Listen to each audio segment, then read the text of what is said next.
Israel has started another war in the Middle East following the so-called preemptive strikes on Iran.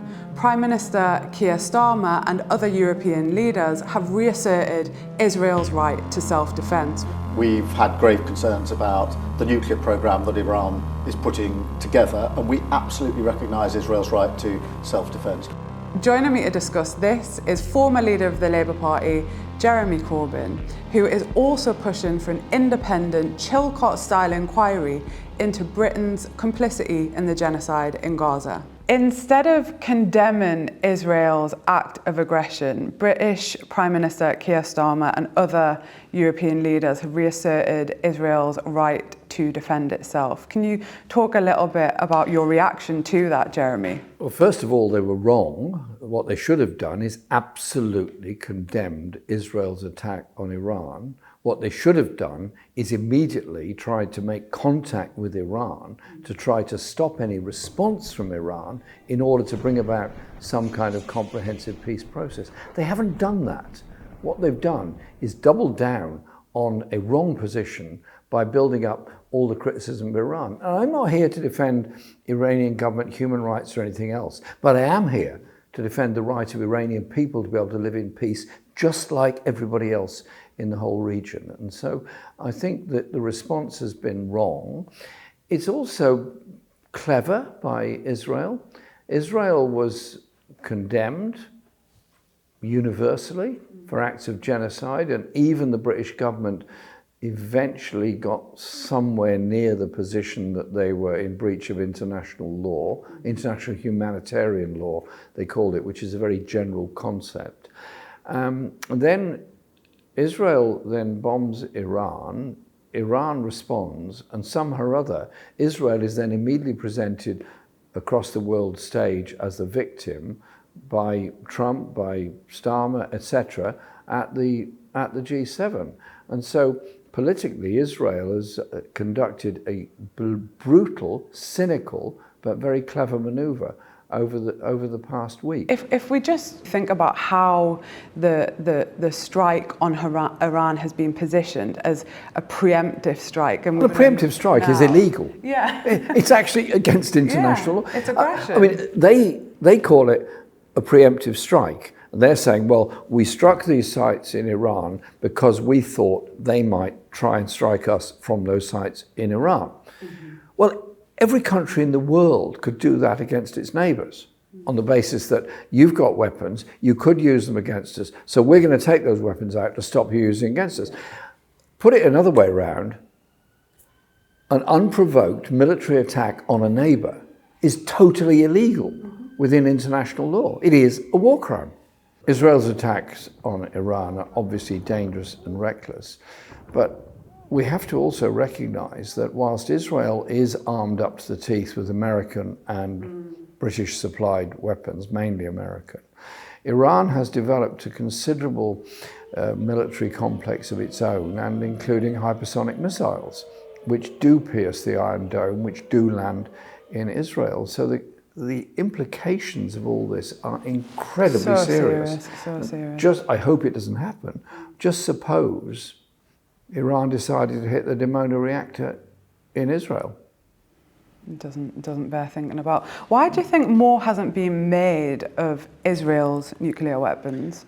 Because fundamentally, the media narrative on most global channels is essentially pro-Israel, despite the genocide findings, despite the continued occupation of Gaza and the West Bank, despite the deaths of 60,000 and more people already there. Somehow or other, that's now parked, and we're now into what Keir Starmer and David Lammy call legitimate self-defense. Secondly, it was only dragged out of Lammy during persistent questioning from Richard Bergen and myself that he acknowledged that, reluctantly, that Israel actually has nuclear weapons, is not an adherent to the Nuclear Non-Proliferation Treaty or to the Global Ban Treaty. Iran does not have nuclear weapons. How do I know that? Because for once, I believe the CIA when they reported to Congress in March that there are no nuclear weapons in Iran. The IC continues to assess that Iran is not building a nuclear weapon, and Supreme Leader Khamenei has not authorized the nuclear weapons program that he suspended in 2003. Previous Iranian administrations have said it would be wrong to develop nuclear weapons because they're weapons of mass destruction. Now, I'm not saying there isn't the development of enriched uranium, which could eventually become plutonium. I'm not saying there isn't that. But as of this moment, there are no nuclear weapons in Iran.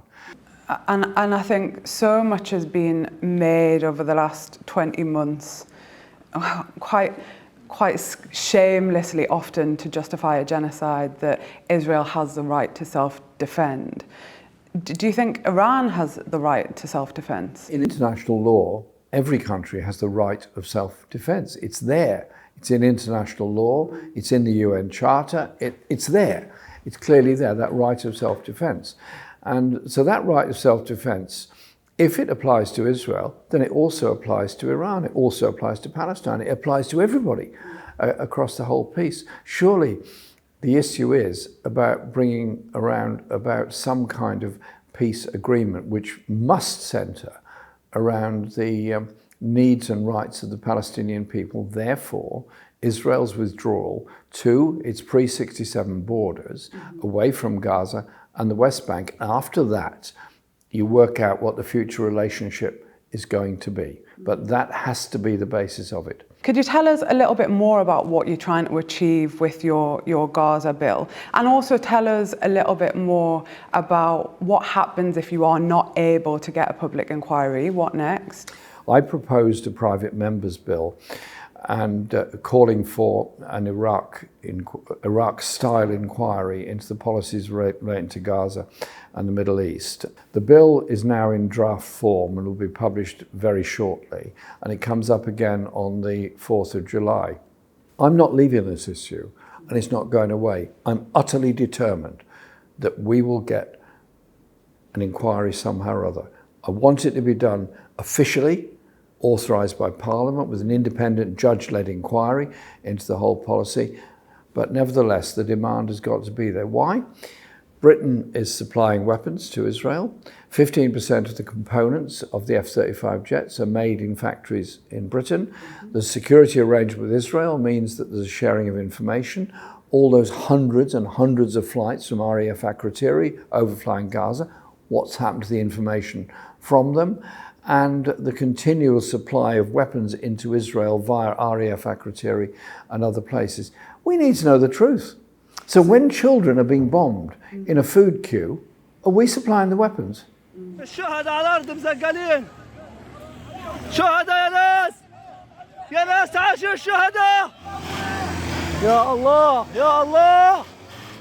think you've really eloquently there set out how the kind of web of complicity of the government. Do you think that Starmer, Sunak, Lamy, do you think they're war criminals?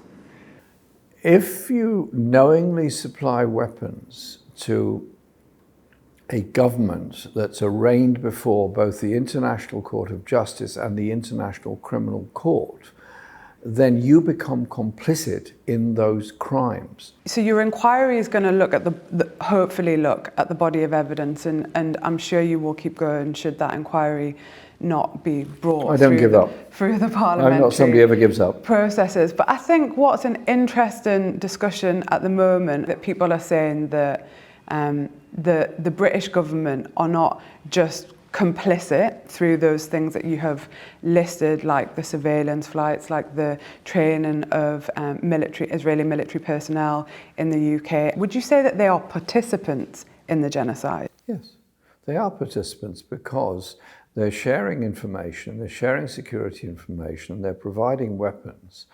And whilst they say they're giving a lot of money for aid to Gaza, yeah, they are. The trouble is none of it's getting through because Israel is blockading Gaza to prevent food getting through. So we've got a situation where we're supplying weapons to the country that is both bombing and starving the people of Gaza. History is going to be a very, very harsh judge of David Lammy, of Keir Starmer, of Macron, of Trump, of Biden, and of Kamala Harris as well. One of the things that Declassified has found is that there are Israeli military personnel being trained in the UK. Don't you think it's contemptuous that the government will not reveal anything about the training of Israeli military personnel, that there's almost a privileging of the relationship with Israel over what the public have a right to know? Exactly. The public do have a right to know, and Parliament has a right to know, and Parliament should have a decision-making process on this. The complicity of Britain in all of this is absolutely huge,